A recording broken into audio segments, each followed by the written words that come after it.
First of all, hi, I'm in Tokyo in a karaoke bar. This is one of the quietest places you can find in Japan. And I'm very lucky to be speaking to W.David Marx about Blank Space, brand new book out now, documenting the first 25 years of the 21st century. Yep. There's a lot of 20s in this book, so I wanted to get that exactly right. I've got questions loaded. Yep. You said that you had some for me. Yep. But I kind of wanted to start in a place of like kind of asking about the idea of 25 years, like why and not 20 or 15 or 10, or like why does that make sense as a rounding? Yeah, I mean, somewhat arbitrary just because it's 2023 and I got to come up with an idea for a book. And so, hey, 25 years. But look, I grew up really obsessed with documentaries, movies, books, magazines about the 60s, about the 70s, about the 80s, about the 90s. And there was really no history of the 2000s that came out. And Simon Reynolds' Retromania was probably the closest. Yep. So that was like 2010, 2011. I thought it was great. There was nothing about the 10s that I don't know in the UK, but in the US there actually isn't a word for the 2010s. You just say 2010s. And so it got to the point where it's like, okay, I get that things are moving really fast. Everything feels like a blur. You can't do the kind of 66 versus 67 analysis that you could about the 60s.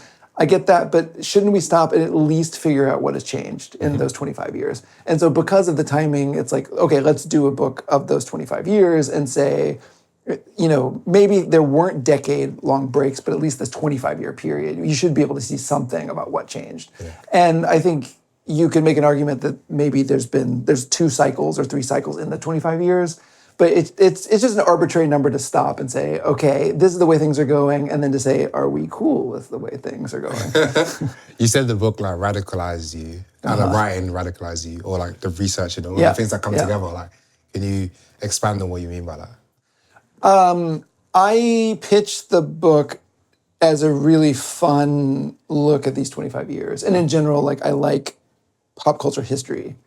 I find it fun.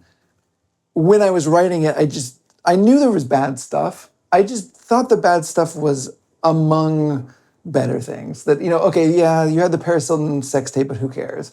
But as I was writing it, you just realized that it was such a fractured time, and we were all living in these little weird niches, that the stuff that really did float to the top wasn't great.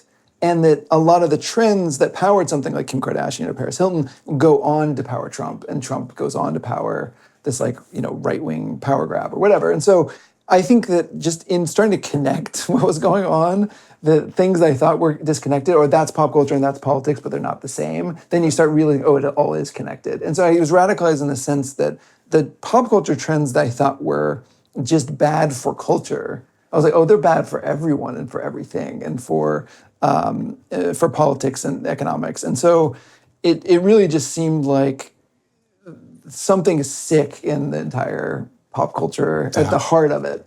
And that's what I thought it was going to be at first. I thought the book was going to be about kind of like pop culture, but it's like everything.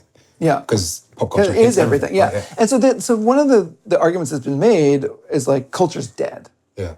And I think that is absolutely the wrong word to use, because if you look around you, you see culture, and you see culture maybe driving more things than ever before. There are more billionaires who got their money from culture than ever before. The president of the United States is running his entire political organization based off trolling, based off of making web videos, or social media ready videos about his invasions of countries, right? So culture is dominating politics and economics and society more than ever before. It's just that culture for culture's sake, the thing that I think most people in the 20th century looked to culture for was like some sort of stimulus, some sort of way of expanding your mind, some way of marking yourself as different than everyone else. Like all those things are weaker. And so to say culture's dead is not the right story. It's just that culture as the thing that it used to be that we all love, that when you go back and you think about what was cool about the 20th century, it wasn't that, did you know how many people made money from culture? Like that just wasn't a conversation. It was these radical movements and really exciting things that still seem radical and still seem cool. And that's what was going on in the 20th century. And so trying to figure out what was lost That was kind of what I thought the big shift was. Now, like the name, I think I came up with pretty early, which is like, it's kind of funny if it's a Taylor Swift song, right? And then it's like blank space that really does describe to me this like 25 years feels like nothing's happened, but a lot has happened. It's that emptiness that's happened. But I guess the whole point is like going into it, I did not expect to write this negative of a book. Wow. And as I was writing it, I was like, yeah, this sucks. And then as it was all moving towards the re-election of Trump in 2024. Because I was writing it, 'cause I don't know who's going to win the election, right? And I'm like, oh, there's all these trends, and maybe if Kamala wins, this was all blip, right? And then when Trump won, I was like, oh, everything in this entire book, from the appearance of Paris Hilton, connects to this moment. Then it was like, yeah, this is radicalizing me in that I don't want to be part of the system anymore. That I want to, either it's like reforming the culture or dropping out of it. But like this need to feel like you're participating in it, to have your cultural literacy and your identity based off of knowledge of it. Yes. It's like I don't know if that's. Is that possible now? Like, we're too far deep, right, to unwind ourselves from. I'm trying. I mean, that's the thing. But like, can I go through 2026 not knowing what the Labubu is? You know, not listening to the Addison Rae, or whatever the thing is from this year. There's gonna be a Labubu. Yeah. There's gonna be an Addison Rae type thing. Is it okay if I'm just like, yeah, I'm out? I don't listen to it. I don't know what it is. And until now, I would say no. When I was writing this book, I had to know what it was. And so if it's up to me and I can spend that time doing something else, should I just do something else? Yeah. I don't know. So there will never be a blank space too, because in 25 years you'll be like, okay, well, I haven't been as head in, culture in the same way that you would have been in the last 25. For career reasons, it would make a ton of sense for me to like go ahead and be writing blank space too as it's happening, and then it all comes out in 2050. At the same time, I think that I'm the particular perfect age to have written this book in that it is my adulthood. That I graduated from college in 2001, and that I'm still young enough to understand a little bit of the deep pop culture that's going on, right? So I'm not like on TikTok, but I can kind of at least understand what kids are thinking. If I'm 50, if I'm 75, I don't know how old I'll be then, but it's just like, I think you're just too distant from it. I don't think I'm the right person to write that next book. And you could argue that maybe I was too old for this one, but I think people older than me couldn't have written this. And people younger than me would have not understood the first part, right? I'm a bit younger than you, and I wouldn't have been able to write about 2001, 2002. I was too young. We're 9/11. It's like I was in New York. Yeah. Like when I moved to New York that summer, the Strokes had already gone through their first wave of being like, this is the hot band, to when I got there, everyone said they're overrated. Okay. Well. And then a week later, they said, you know what? They're overrated, but they're still the best. So it's like I was living through those hype cycles in real time, and I was down in Lower East Side, so I saw a lot of this stuff firsthand. And I felt those things. And so in writing that, I had a lot of confidence that like I know what happened because I was there. And so I can see somebody being younger than me not having that feeling of what it was like to be in New York in 2001. But, my take on TikTok is 100% an objective outsider's take on TikTok. Like I'm not a user. I'm not someone who's just in it. So I'm only seeing it from this kind of outside perspective. So I mean, it has a different impression here as well in Tokyo, because you're here. Yeah. So it must have like people use it differently, and I guess the way it surfaces in culture here must be. I think it's a bit different. I mean, one of the arguments against the book has been, when you become an adult, you hate everything because it's different than what came before.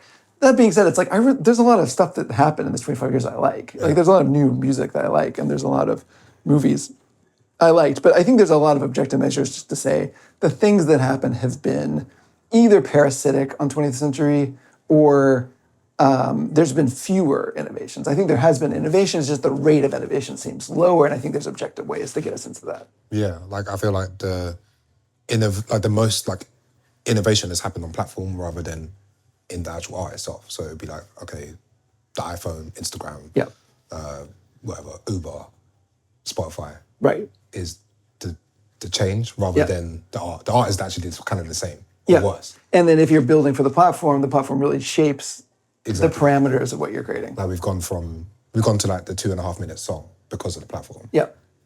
Rather than the other way around. can you open source this idea? If someone else was gonna write, is it important that it's you that writes it in this way? Could there be blank space and it be by similar age person, but was in Japan at the time, or was in London, or was in Paris, and they have their kind of alternative takes on the 21st century? Maybe with your direction or guidance or something like that, you can be like, oh, okay, that these are pulling on the same threads, but have different central characters. Yeah, I mean, I would love to see multiple versions of this. I think sector-specific ones are really good. I want to read a history of food in the 21st century. I totally don't talk about food enough, if at all. There should be a history of food. Food has had a really good 25 years. Yeah. There should be an incredible history of 21st century gaming, right? Gaming is more important than it's ever been. So there's the sector-specific ones. I would love to read somebody try to do the optimistic take. These have been the best 25 years of culture of all time. Right? Yeah. And not necessarily that. I think that's a harder book to write, but it would be a challenging thesis to make us say, okay. And I've seen people try to do miniature versions of this, and they can only do like 4 paragraphs. I want to see somebody have to do 100 pages. When I think of gaming, I feel like you could still get to the same outcome that music and this kind of pop culture did as well, because like it's gone through its like enshrification phase of like, okay, there's the $70 game, and you can't even complete it because you've got to buy all these extra parts, play it online, and everything been made worse progressively. Whereas the games from the 90s, that they're complete as you bought them and continue to be expansive and loved forever. You know? I think there's definitely things I didn't mention that back up my thesis even more than what's in the book. I think the counterpoints are interesting though, because to me, food and clothing are probably better than they were 25 years ago. And not maybe clothing, maybe quality is not as good, but just like the number of options we have and the amount of people who are invested in thinking about clothing and expressing their identity through it, and the number of great brands, all that is great. I think it's both of those is because they're analog, that you're showing your identity through some like concrete thing that is either a physical object or it's you have to go to a particular place and you are enjoying it in that moment, right? And because digital culture is valueless in a sense, then it's pushed value over to things that are more concrete. I've got a different take on why those two things have accelerated. It's because of the camera. Yeah. Like, because no one was taking photos of themselves before, it's like now we've got to look good all the time. Or like more people think about looking good in the way they didn't in 2003 or something. And the same with food. It's like we make food in mind of the picture.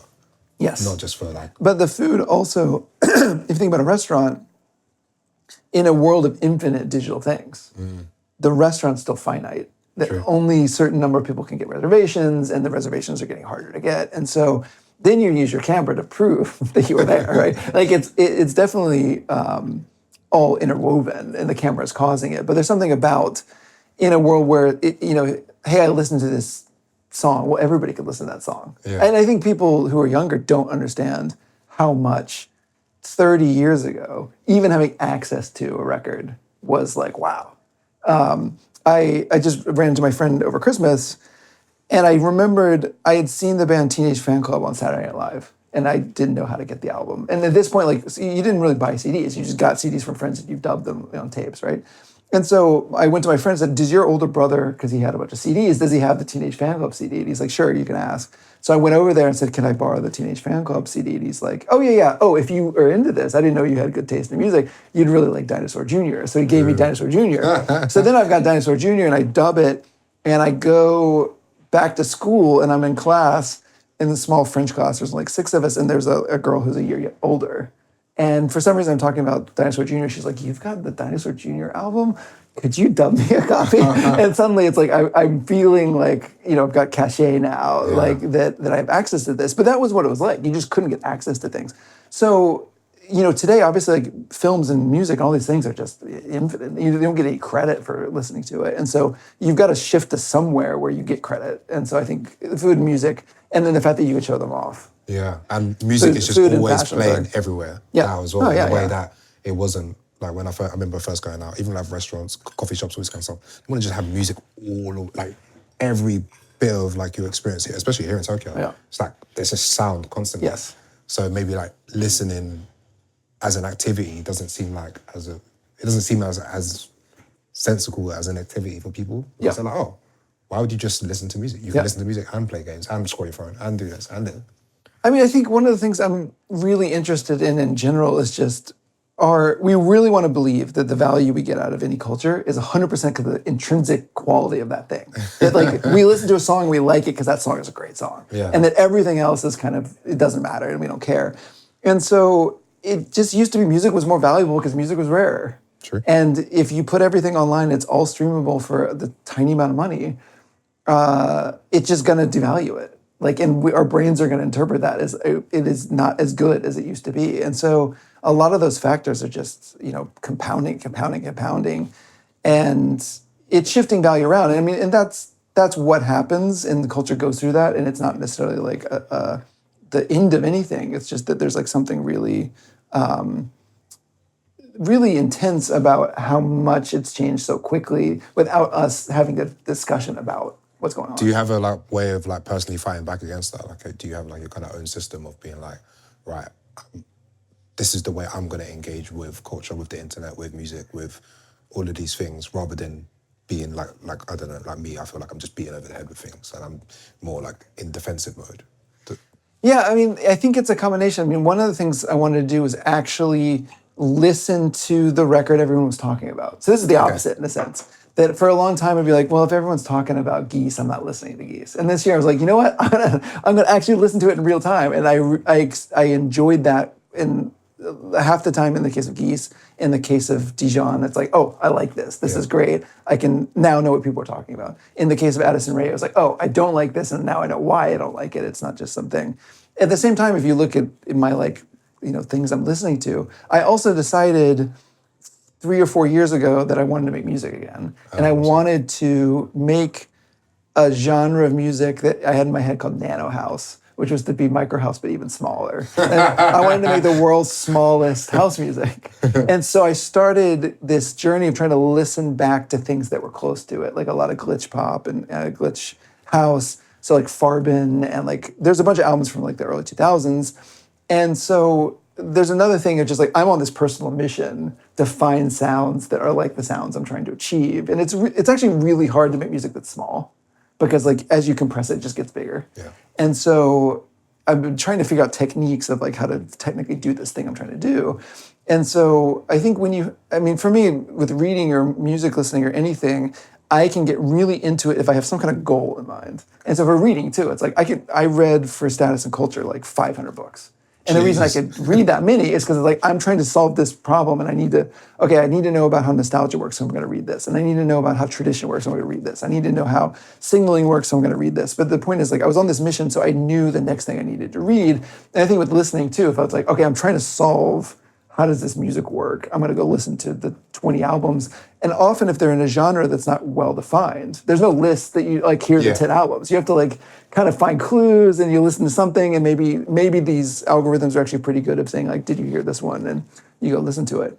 But I think for me, it's having that personal mission does make it where I'm in my a little world and it's focused and I'm enjoying the things I find. Nano House, you've got to... no one ever trademarks genre names. You can't really do it. That's in Bad Spirits. Yeah. But, that's a good one. Yeah. It's hard to make I'm worked in a scene called grime. So most seed names are better than grime. Yeah. Nano House, all right. I'm with it.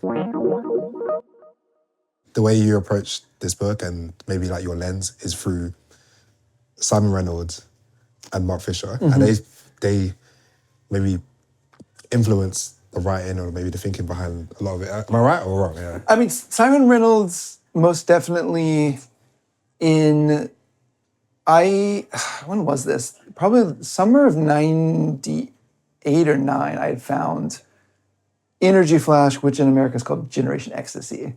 Okay. And it was just a really cheesy name. But I guess I was trying to get interested in techno, and so I read that. And I think, I didn't realize it until now, but I think that book set in my head what a cultural history is. Ah. And that book is so dense with reference. And to me, if you're going to write a book about how culture works, there's this old idea in the social sciences that I learned about in grad school called the micro-macro link. Mm-hmm.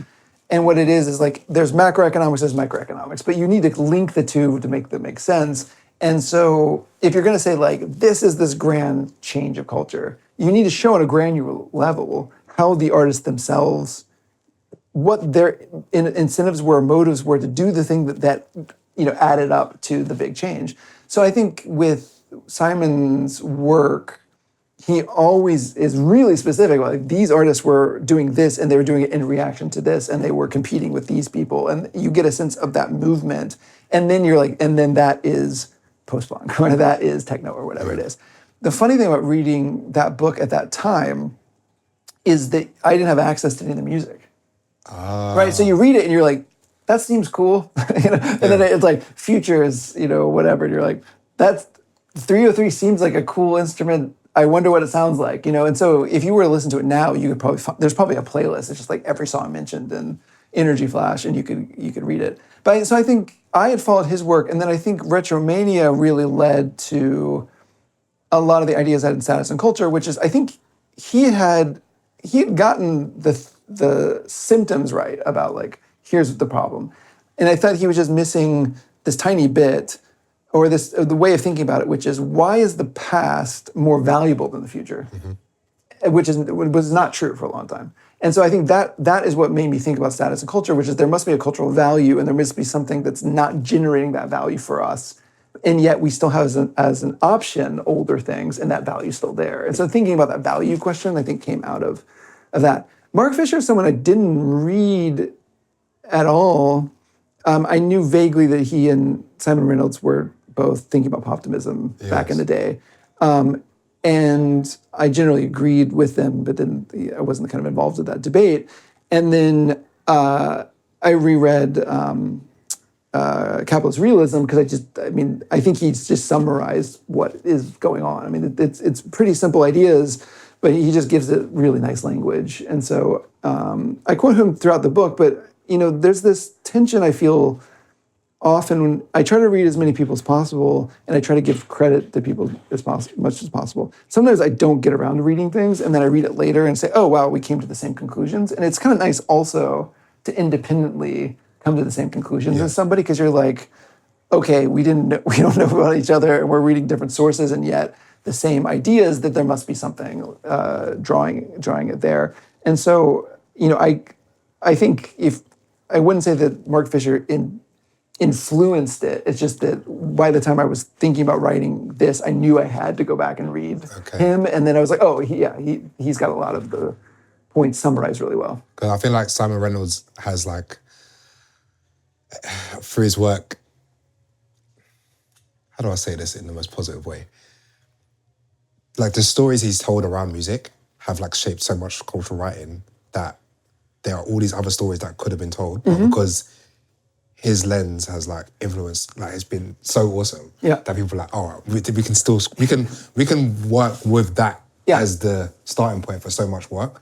But then there's all this other stuff all these other questions, all these other ideas, all the things that he got wrong, like you said, or maybe things that were underexplored that people don't scratch up out as much. Yeah. And he's been less public. He doesn't, I'm not sure if I've ever heard a podcast with him or anything. He's been quite... He's on sometimes, but he's pretty heads down and doing the work. And I wonder, like, again, if we're like moving forward and doing 25 to, even 25 to 2030, who would be that person that we would look at today and be like, okay, they're the kind of lens of today that we're looking through, like of how culture is documented and the stories that we tell around it. Like it might not be a writer, it might be a YouTuber, it might be something on TikTok or someone, I don't know who that is or what that is or what that kind of framework is today. But I mean, I guess to me, what he did, I mean, he's a great historian, right? Go back and say, like, here's the ordering of the things, and here's what matters, and here's how the influence networks work. Okay.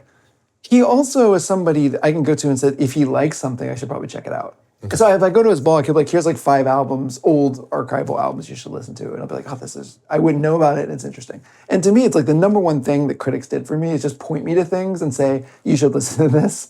And then if I listen to it and I'm like, I don't get it, but Simon Reynolds likes it, I should probably like it. Okay. And we really don't like that idea now. The idea that there's some authority that tells us what to think and we have to conform to it.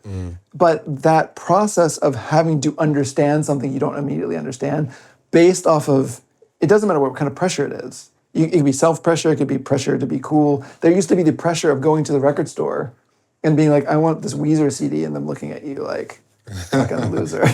So the pressure of having better taste used to maybe be a negative pressure, but it forced you to listen to an album you didn't understand until you understood it. Yeah. And the best kind of art is, I forget who came up with this word, maybe it's Harold Bloom, but the idea of idiolect, which is like you create this language of the thing you make in a way that is so you, that it has a logic that's only you. And by forcing someone to consume it over and over again, they finally understand it. And once they understand it, they have the key and they can, I get exactly what you're doing and it sounds good to me now and all That's that. what DJing was for me. Yeah. Like, I think that's like, okay, you're beating people over the head with simple, like the idea or your vision for music or where it's going to be. I was like, okay, but that was very physical. But I never wrote those things down. Right. Or like had maybe like a vision for it until the squares. I was like, okay, this is how I think about putting together ideas.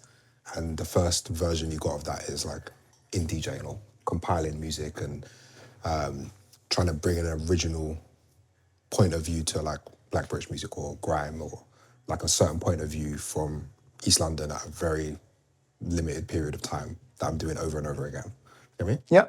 But if you do something fiercely original, there's no way an audience understands what you're doing unless there's repetition, unless they invest. Yeah. So there has to be a reason for investment. And we just expect it to be altruism. Like, you should just invest in listening things you don't enjoy the first time because you're a good person and you're curious or whatever it is. But there used to be these negative pressures that make us do it. And so, again, with Simon or any older critic like that, is that you would just trust what they said and you would take the introduction and invest in it. And so the question to me is, someone on YouTube may be doing it, but are they establishing themselves? Is the structure giving them enough authority for people to say, I'm going to try this? Yeah. And I was a little disappointed. I think people were just getting really, really impatient. And so the Dijon album I really liked, but it took me 2 or 3 listens to understand what was going on. I've met so many people like, I turned it off in the middle. Oh, man. And it's like, well, of course you did. It's like a half an hour project. But it's like, of course you turn it off in the middle. If you want instant gratification, that's not the album. And when I listened, I had to go back and listen to a bunch of Taylor Swift. And the thing about Taylor Swift, it's instant gratification. Like, the chorus before the chorus happens. Like, you hear the first line of the chorus and in your mind's like, I know what's going to happen next, because she's building it off of things that are already in your brain. Yeah. And like a great artist is adding things to your brain. And when that process of addition is never pleasant. It sometimes can be interesting, but it's rarely pleasant. And so there are probably people who are knowledgeable about music, but do they carry the authority to force people to listen to things they don't want to listen to? That's the thing that I feel is missing. Okay. Yeah, you know that. Was there like a year in this 25 years that was like a big downturn? Like, was it like 2008? Was it like 2012? Like, was there like the big breaking point? Yeah, I mean, I think it was 2016 in that there was a lot of hope about technology. And there's a new kind of narrative that's popped up that said the tech companies have always been bad. They've always been, exploiting us, and it's been, horrible forever. I think there was unbelievable optimism about technology, from the appearance of the smartphone to Brexit and Trump. And if you go back to that period, it's like, internet is going to get to all the people around the world, and they're going to liberate themselves. And the Arab Spring and the YouTube's going to bring democracy to Iran. And a lot of it was wrong. But there was still that belief that like more information is going to help more people. And the internet always had a new app that actually could make your life better. Like Google Maps actually makes your life better. True. There just got to be 2 things that happen. Number one is that bad actors use these things. All the tools that we were like, good people are going to use this to make the world better, the bad actors used it and made the world worse. And I think 2016 was the first time where people because it was liberals who were the biggest techno-optimists, and then the liberals had this big pushback, in 2016, say, then technology is bad now. So some of it's like self-serving, then the problem is you got to the end of the smartphone and there was no more apps to make. Yeah. And then they're like, okay, we're gonna have glasses, you're gonna have the watch, you're gonna have garments where, none of that stuff's actually useful. If it was useful, we would all use it. And so then technology got to an end where it's like, well, there's nothing. And then AI now, it's like, here's a new AI feature you don't want. It's like, great, I don't want any of this. So I do think there was a time in which technology seemed like it could make our lives better, it could solve all these problems. And then we just hit a wall with it, and things maybe got worse because of that technology. Do you remember a time when people would say, oh, like, read something on the internet, whereas now today, people have gone back to say, read a book. Yeah. And I think that's a kind of metric of like, okay, we've given up on the internet as a place to actually get information. Yeah, and when I was doing Status and Culture, I realized for the first time that I had assumed that the internet has all the information that's in books, just distributed, and I started reading a bunch of books, and a book is, let's say, 300, 400 pages, and you're going through, and to have 300, 400 pages, it's a lot of ideas. Yeah. And if you're reading dense people like Jean Baudrillard or something, it's like every sentence is something. And so when you go through that process of taking in that many ideas and that much information, and then you go look at the web equivalent of it, you're like, oh, this is like 1 to 100. And so that was a moment of thinking, okay, the internet isn't the best, isn't like the future of humanity, that there's something in the past that does that particular thing better. Yes. Now, the thing I worry about is, I'm not a Luddite, and I think it's not productive that the answer is just like destroy technology. Oh. It's like figuring out what were the parts of the past that were actually good without just simply going to this like return mindset. And I think we don't have a word for it. We don't have a feeling for what that is, but that is the solution to me. It's like, you got to go back and take some of the stuff that worked and be fair about, just because it's old doesn't mean it's bad, and just because it's new, it doesn't mean it's good. I think when it comes to music, something Simon Reynolds said recently, and I didn't read his book yet, he did like a Futuromania or something. Oh, yeah. I can't remember that, yeah. But he said something that is stuck with me, which is that music that sounds futuristic in the moment always sounds futuristic. That if you listen to Kraftwerk now, yes, obviously all those sounds are now retro. But there's something about it when you hear it, you're like, this must have been incredibly mind-blowing at the time. And so I think, to me, the slow cancellation of the future also is people are not producing things that make you go, you're trying to imagine the future. Yeah. And what I like about 100 gecs, which is not everyone's favorite, is 100 gecs to me sound like music that could only be made now. Yes. That it sounds like this, it sounds like the internet. And it's presented as if it's now. Yeah. Yeah. And so what I just love hearing people try at least to make something that sounds not like everything else. And, there's moments of that Dijon album that are he's just doing an 80s song. Yeah. He's just doing a 90s song or whatever. But the packaging, like all put together, it's like, okay, he's trying to make something that does sound different in the way it's made.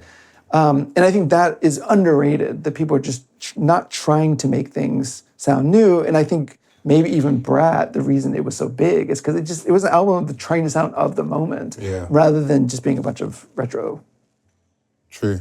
And I think maybe like how I've processed things that sound like the future, to me at least, is just changing the aperture and be like, okay, Amapiano is that for me, where I'm like, house music today shouldn't sound like the house music before. It would sound like what they're doing in South Africa. And like, it's kind of like annoying that it's not really seen in the house canon as much. Yeah. It has to be like a separate thing from another continent, presented completely different as well. It's not like, people don't think Amapiano and like Louis Vega, they don't use those two worlds, even though they're of the same thing. Does that make sense? All right, so here's a good bridge to the thing I want to talk to you about, which is one of the biggest pushbacks of this book has been, okay, all you're talking about is America. Yeah. And America's bad, but if you look at what's going on in Africa, incredible explosion of culture. And to me, that still fits the thesis, because it used to be that where you had an incredible explosion of culture somewhere, it would filter into the mainstream and we would all be swept along with it. And it's disappointing to me that as a passive consumer, that African music is not getting to me. Okay. And so the question, and maybe in the UK it is, and so there's two parts of this. Number one, it's, I'd love to hear you think about what's going on in Africa based off of this. And then number two is, the London aspect of this, is American pop culture worse because British influence is lower on America than it's ever been? And I think this is a real thing because I was watching the Beatles anthology again. Okay. And the thing about the Beatles is it's such a story of the UK. It's a bunch of Liverpool working class kids who go to London and then they're like, we got to be sophisticated now, And so they try to bring in all this high culture and art and whatever because they want to class up in a way that I don't think that's not the American story. Yeah. And then that filters into America and kind of there's this loop between America and the UK. But I love the haircut story. I'm sorry? I love the haircut story of like... Yeah. And so I think the UK had this influence on the US of making it more sophisticated in a way, and I don't know that this book is in some ways one of the stories behind the scenes is the decline of influence of the UK, France, and Germany on global pop culture. And so the question maybe is that the UK was the powerhouse for bringing in a lot of subcultural and intellectual and artistic ideas into global culture. So for those two points, like, what do you think is going on? We lost the control of the platforms. Like the things that we use in the UK are all American. So we're swamped with Netflix, Spotify, Apple products, clothes, everything. And so we're responding always to American media and things in a way that I didn't grow up on.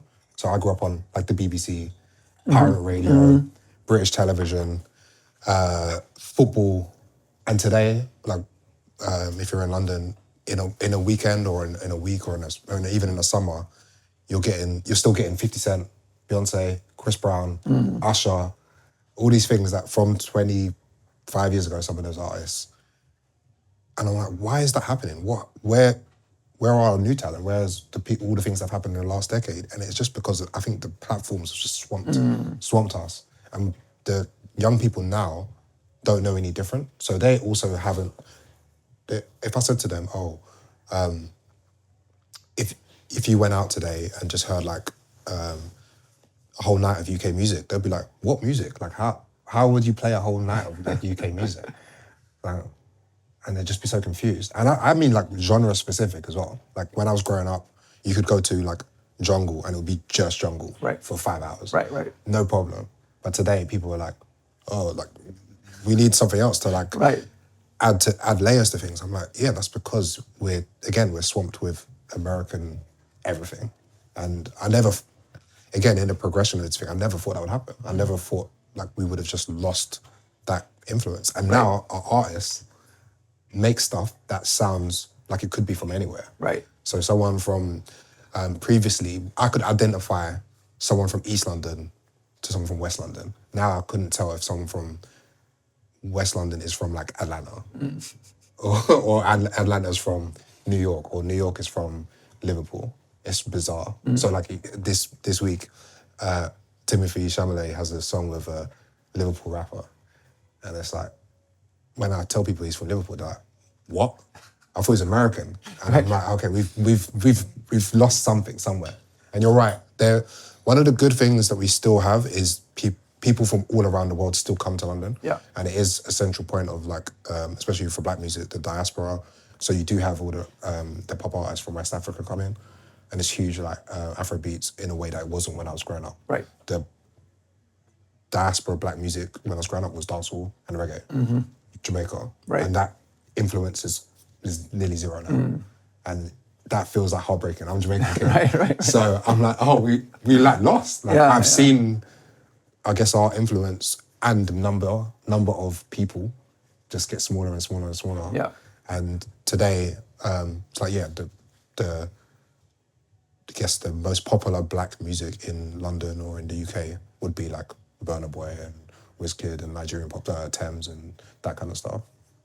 And it does change everything. Are mainstream UK artists taking those beats and influencing, and is it influencing the mainstream of the market?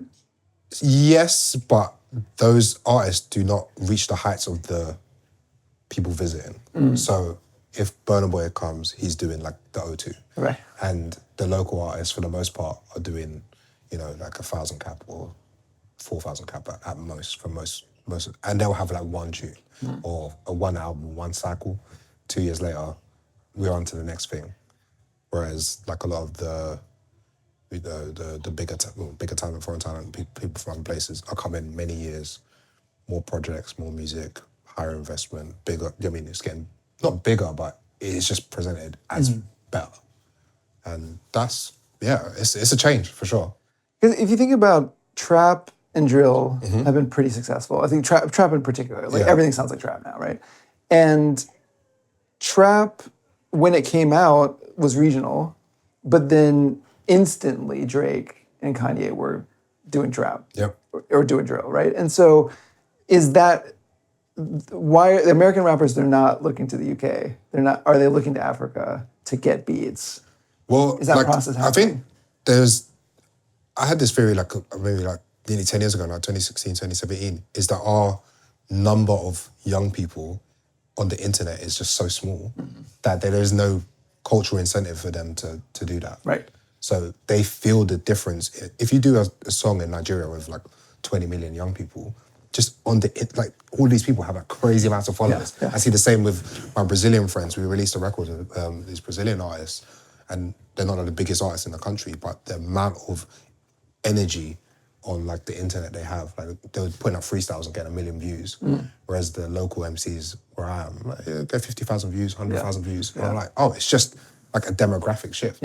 And our weight on the internet is smaller, whereas before, like we had the media to like put the foot on our scale. But there was also something. I mean, think about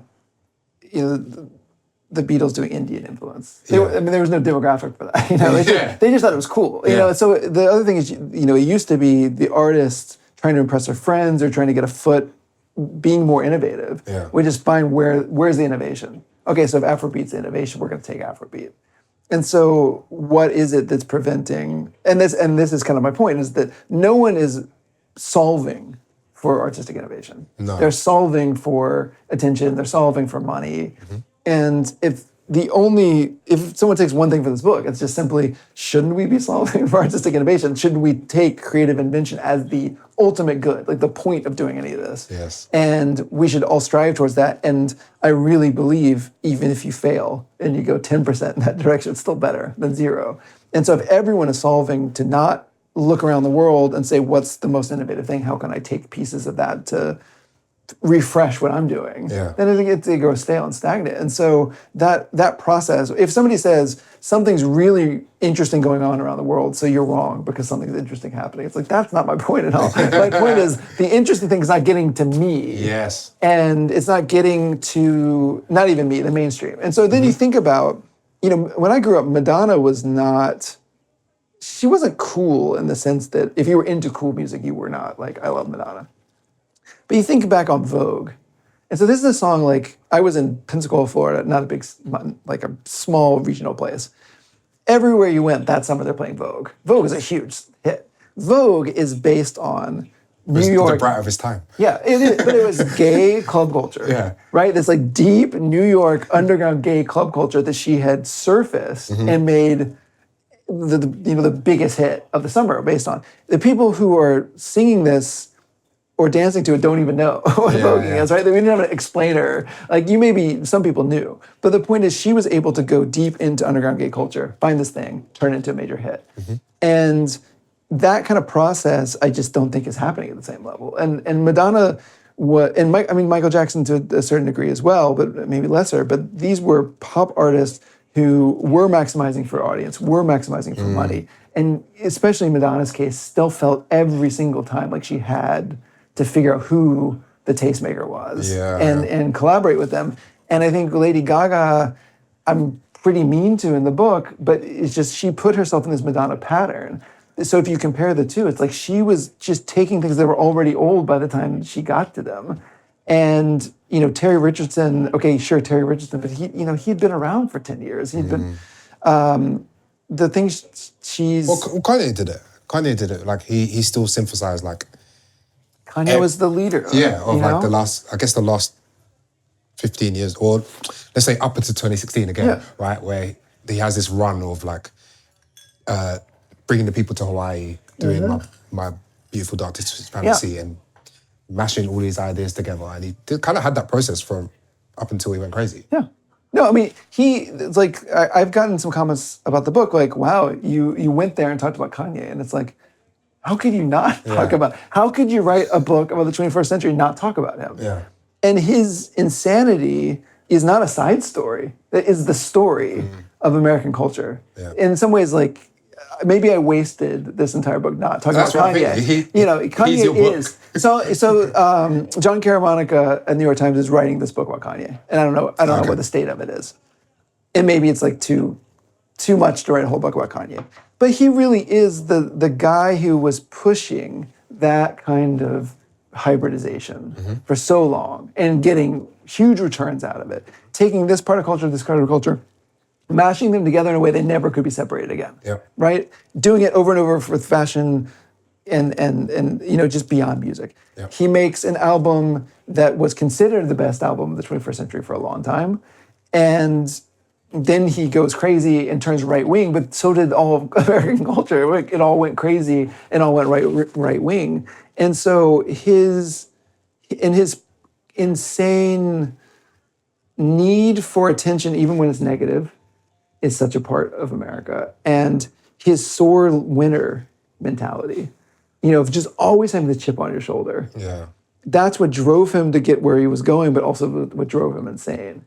And it's a tragedy. I mean, to me, the Kanye story is a tragedy, but you can't... Isn't it an inevitability rather than like a tragedy, like the way...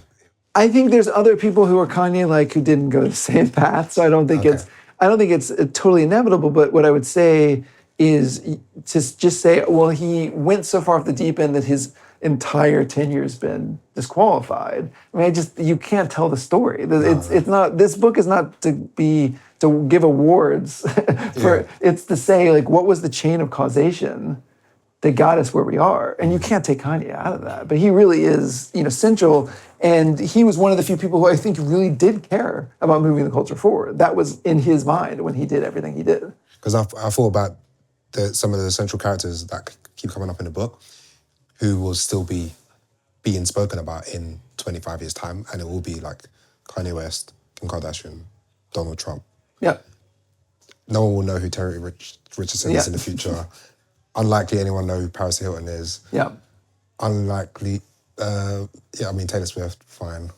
Who else is in there? But those, I don't think anyone will remember P. Diddy. Yeah. I think he will be just like dust.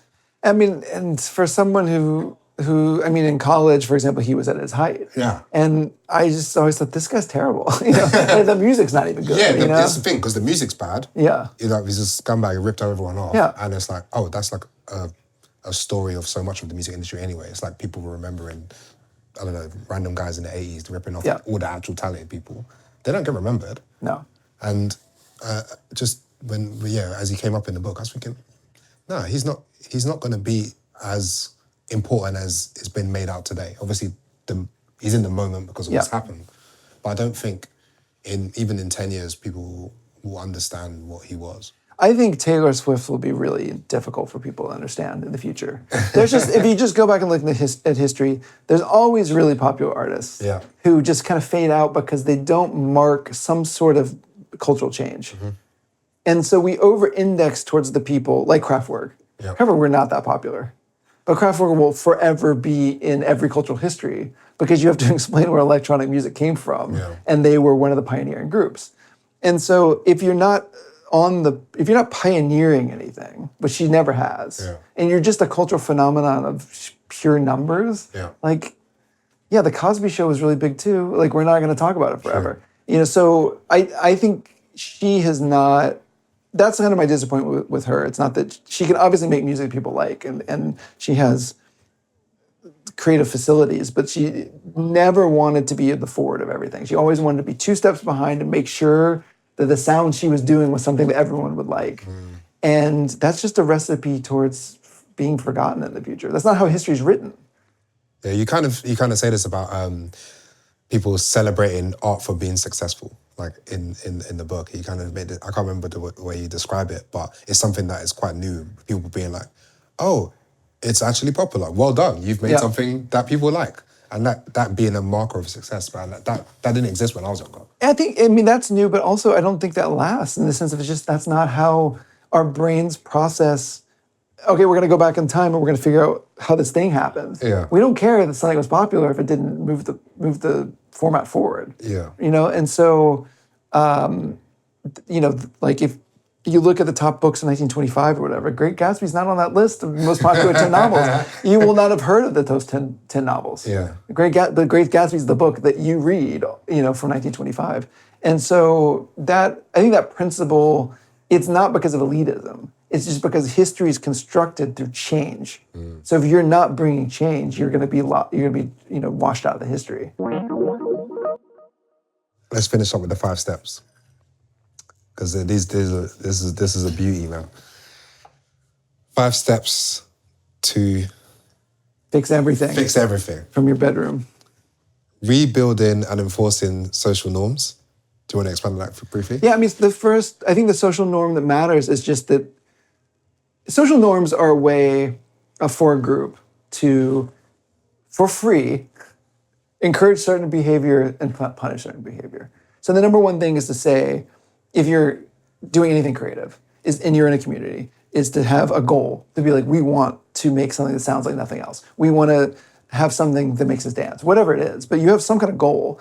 And then as everybody is working towards that thing, the people who are doing it right should be rewarded through social norms. They should get more status. The people who are breaking those things, as in, I'm going to dilute the sound to sell out, or whatever it is, they need to be punished in some way. Okay. And so the social norm is the way that communities used to regulate, and we've lost it because we don't want to judge anybody anymore. But if you don't judge the people who are diverting you from your mission, then obviously you're never going to get there. Straight. Treating culture as an ecosystem. So culture, I think we're too focused on what mass culture is, or is it mass versus elite culture? They're all in a network, right? Mass culture takes its best ideas from the weirdos on the margins. And so you have to have both. You have to have the perfect ecosystem is where you've got a lot of talented people working on crazy things in the margins, and that there's these middle groups who find interest in that, and they kind of spread it into the mainstream, and then the mainstream takes those ideas and it refreshes. Everyone wins in those circumstances, because even people who like mass culture or passive consumers, they want something new. Yep. They're going to get bored if it's the same thing over and over again. And so you've got to have that, the interplay between these groups. And so this idea of poptimism or elitism of saying, like, we only like music that's not popular, or we only like music that is popular, it's missing the point, which is that you have to have all these things in unison working together. Yeah, and the rewards filtering down. Yeah. Breaking into smaller communities. Yeah, I think the hardest thing in the world if you're a new artist is just be on YouTube, Like, there's got to be a scene that you're a part of. And I mean, I think a lot about, in trying to make electronic music for the first time in my life, like this is age in which I'll never be an actual, real musician, but it doesn't matter. I enjoy doing it. But the point is, I think about if I were in a scene, like Compact Records or something, and every week we had a party, and I have a new track, and I play it, and I get to hear everyone else's new tracks, then I'm like, oh, that's what you're doing? Okay, great, I could do that. Oh, I've got this. Oh, that didn't work. Yeah. You would actually have this input from the small group that you're in trying to do the same thing. And obviously that cross-pollination is huge. But I think there is just some sort of physical limit to, if you're in a scene too big, it's not a scene at all. Yes. I don't know what that number is. Like, people use it like the Dunbar number or something. Yeah. It's like, I think it's like 100 people or something. Okay. Where if you can't know more than 100 people, or whatever it is. Right. The scene kind of functions like that. It breaks out at a certain point. And I think one of the reasons that grime has survived as an idea is because the actual scene and the kind of central artists in it never got that big. So the amount of people making it, producing it, organising stuff in it was probably less than 100 people at its peak. But the influence in our country at least was massive. Yeah. Whereas, and that's the thing about culture that's different than economics and politics, is a small scene can change everything. Yeah. And culture has that power, and people need to know that the more concentrated you get, the product gets weirder and more innovative and has the potential to change things. If you dilute yourself too quickly, there's no point of doing it at all. Yeah, like so many scenes one of the good things about London is that we were going through a period where we were birthing like music scenes and creative scenes all the time, and people were kind of happy when things died. They were like, oh, it's had its 3 years. Yeah. Okay, Yeah. now we're on to the next thing. But for some reason, I think that reason of grime surviving is like there was never like a massive rush of people in and a rush of people out. It was just like one in, one out here and there. Right. And it being a small, sort of slow development. Anyway, sorry, we'll keep going. Yep. Learning the canon so well, it is boring. Yeah, I mean, so one of the problems at the moment is we don't know the musical canon, or we don't know like the pop culture canon. So when we discover things from the 20th century, we're like, wow, what's this? This is incredible. You've got to know the canon in order to break the canon, right? You don't know that you're breaking the convention unless you know what it is. And so the problem is a lot of the innovation that's happening right now is not innovation, it's just repeating, but people think that they're inventing the future without knowing that it's already been done. So if they know the canon, and the canon is not like a formal thing, it's just like know things that came before you, because there's so much, and not only will you get the ideas and you'll get the skills and understand the level. The really great things are so hard to make. Yeah. They're really incredible. Once you understand that, that will empower you to make better art. But also, you'll be less impressed with the things in the past, and then also you can actually figure out what hasn't been done. And then when you figure that out, that's your kind of path forward. And you'll be able to find the blank space. Yeah. And don't give people what they want. Yeah, I mean, so if you do data about cultural choice, what do you like? It's always lagging, which is they're always going to say they like the thing that already exists. But you, as an artist, have to make something slightly different or it's not going to get attention at all. So if you're just basing your decisions off of what people already want, they're going to like the most boring thing, and then it becomes a terrible feedback loop where then you're going to make another boring thing, and it's going to get more and more boring. And so in order to be innovative, you have to not look at the data at all, because then no one's ever going to vote for making the innovative thing. Yeah. And they're going to like it later, but they're not going to like it at first. And I think for Netflix, they used to interview people like, what do you want to watch? And people say, oh, I want to watch art films and documentaries. And they would look at what you actually watch. They just watch like the stupidest reality TV. Yeah, like Friends. Yeah, and so Again. People lie, first, but also the point is, again, what are you solving for? If you're just trying to make a ton of money, number one, do something other than make culture. But number two, and I always tell people, they're like, oh, I love this designer. I'm gonna be a fashion designer. It's like those fashion designers don't need more fashion designer friends. You know what they need? They need accountants. Yeah. If you become an accountant or a dentist, they need a dentist and an accountant, and then you could be friends with them. So if you're gonna make culture, you should make it to be innovative. And if you're gonna make it to be innovative, the data is never gonna tell you where to go. Yeah, there's no new data. I mean, there can't be any data on a new thing. Yeah, exactly. I thought this just, when I came towards the end of the book, I was like, this 25 years may be the last line of music and musicians being the drivers of culture. And like Kanye West and some, and I guess the characters in the book, it's like, when you think about the next 5, 10, 15 years, will a musician be someone that you even mentioned, like going forward? I felt so mixed about this question of music for this book, because there's no question in the 20th century, the last half of the 20th century, music was the central driver of youth culture, right? Like, you were never interested in anything fashion unless it had some relation to the music, and at least in the US.